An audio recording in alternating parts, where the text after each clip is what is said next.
And a genuine world record breaker, who was also awarded the title of Dalesman's Yorkshireman of the Year in 2017 from Channel 5's TV show The Yorkshire Vet, Julian Norton. Good morning. Good morning, Simon. How are you? All good, thank you. How lovely to have you here. Let's unpick first. You are a genuine world record breaker.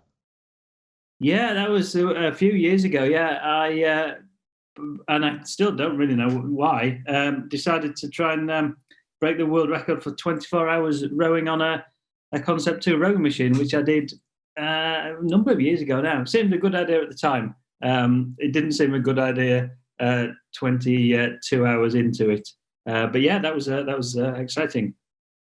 So where is your certificate then? Because if you're a world record breaker, they give you something, don't they? What have you got and where is it displayed? It's on it's on the landing upstairs, actually, in a frame. Still got it. So yeah, it was. I mean, it was a good challenge. It was a safe challenge. I didn't have to cross the Atlantic or do anything that was deadly dangerous. I raised a lot of money for charity, and more than that, it was. I felt it just showed that a normal person could achieve quite fantastic things if you put your mind to it. And so that was kind of the challenge that I set myself. And yeah, not looking for any similar challenges anytime soon, though. Oh, curses, we were going to draw up a list and everything for you. But well, what a lovely thing. And obviously also on your wall, I suspect, are your veterinarian qualifications. What made you want to be a vet in the first place? Yeah, it's a good question.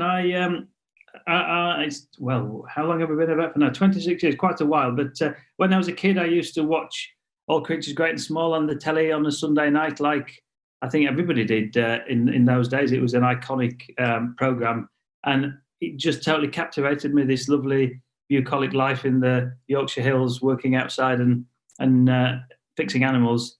It just really appealed, and I was very fortunate that that's how my career and life panned out. I got to follow exactly the dream that I'd always wanted to strive towards. And I mean, you made it sound idyllic, but it is quite a challenging job at times because of the nature of the business that you're in, and the situations that animals find themselves in, and having to deal with the human people who look after them. Exactly. Yeah, it's a fascinating profession, and there's all manner of different angles and facets to it. So yeah, the animal element can be quite challenging, sometimes quite physical. Often, some of the farm work in the middle of the night and in windswept moorland and so on. But you're quite right. Every animal has an owner attached to it, and it's often the owners that are more challenging than the actual animals. When it comes to the TV show that we know you for, the Yorkshire Vet, firstly, how did it come about, and how did you feel about having cameras sort of following your every move? Yeah, well, it was a while ago now.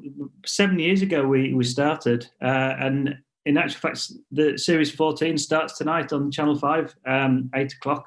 And in many ways, life's changed a lot. But back then, we didn't really necessarily jump into it we did jump into it with both of them, but there was a reluctance. I think nobody really wanted to be on centre stage and in the limelight. But we did feel, all of us involved in the programme there, quite passionate that the practice that we were doing was worth sharing with people. And if anybody was interested in stories of animals and their owners and the vets that look after them in Yorkshire, then it might be an interesting thing to show. So we sort of embraced it, and series 1 was in 2015, and in all honesty, we thought that would be it. We thought we'd do 6 episodes and then that would be it. We'd get back to normal life, but it didn't transpire that way. We're still on, and as I say, series 14 starts this evening. Oh, how amazing. And it's lovely to see the affinity that we have with animals.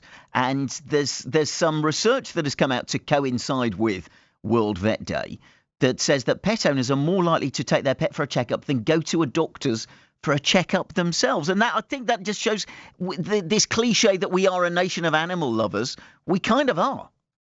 Exactly, yeah. It was some research, a survey done by the Brooke charity, who do some fantastic work across the world with horses and donkeys, and they train vets to be a real integral part of communities that rely so heavily on animals.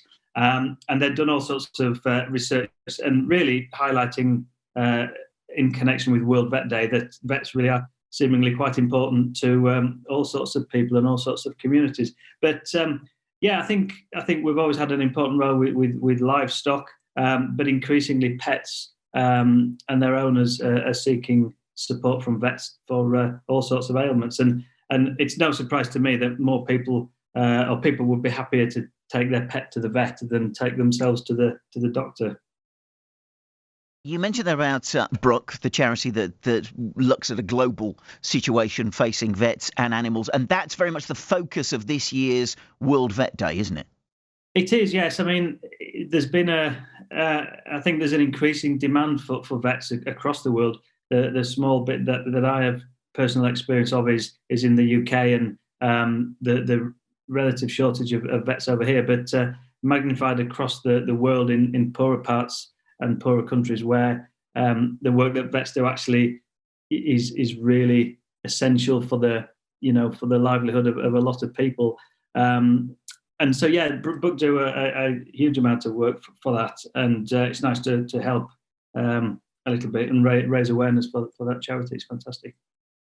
And of course, you're, I suspect, very lucky in so much as that you have quite a high-tech surgery. You've got access to all sorts of different bits of technology that will make your life easier, make the animals' lives easier. In other parts of the world, there are vets dealing with animals in very different circumstances with very little in terms of equipment.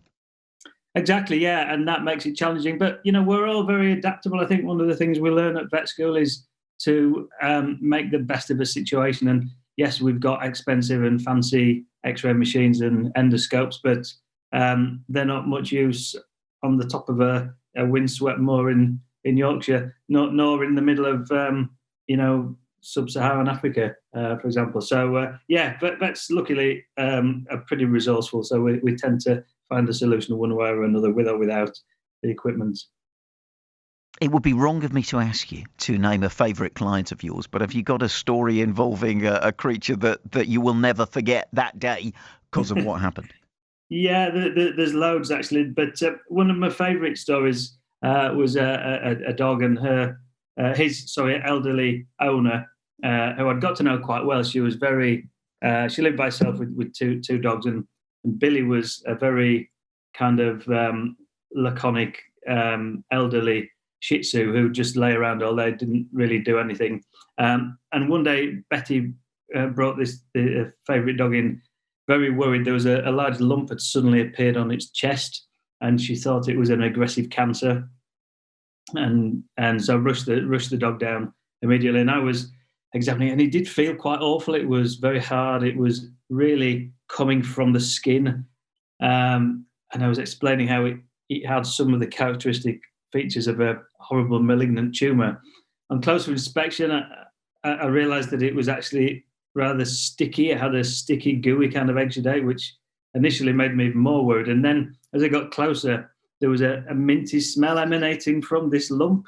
And it turned out that Billy had sat on a Fox's Glacier mint, which had got stuck to his fur and to his coat. And this thing that could have been a horrible carcinoma turned out to be nothing more sinister than a boiled sweet.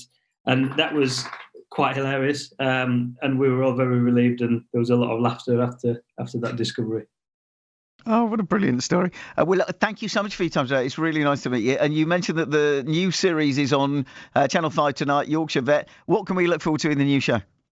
Well, it's another new series. There's going to be, I think, 12 episodes in this, and it really, from the programme's point of view, the exciting thing is my return to what I describe as the home of veterinary medicine. But back in Thirsk, we opened a new practice a year ago back in my hometown, and so the beginning part of the episode is me and my wife opening and starting this new practice from scratch. So for me, that's the highlight. It's our return to James Herriot's town. Well, good luck with the series. Hope it goes well, and have a very lovely World Vet Day at the weekend. And thank you so much for your time. Thank you, Julian. Thanks so much.